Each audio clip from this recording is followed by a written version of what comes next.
Hello everyone, today I'm going to show you how to view and download invoices on SiteGround. Before you creating an account, you will have to purchase the plan for web hosting. And if you want to buy the premium or subscription of SiteGround, please go through the link in description.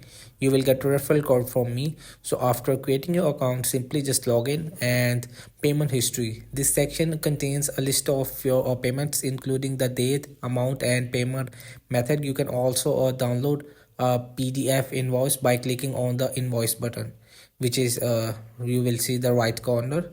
You will just tap on it, and if you want to download your payment invoice, you are looking at the invoice button on the right corner. Just simply just click on it and it will be downloaded on your desktop or mobile. If you want to open it, it will come out as such an invoice with the price mentioned it and whatever details will be there.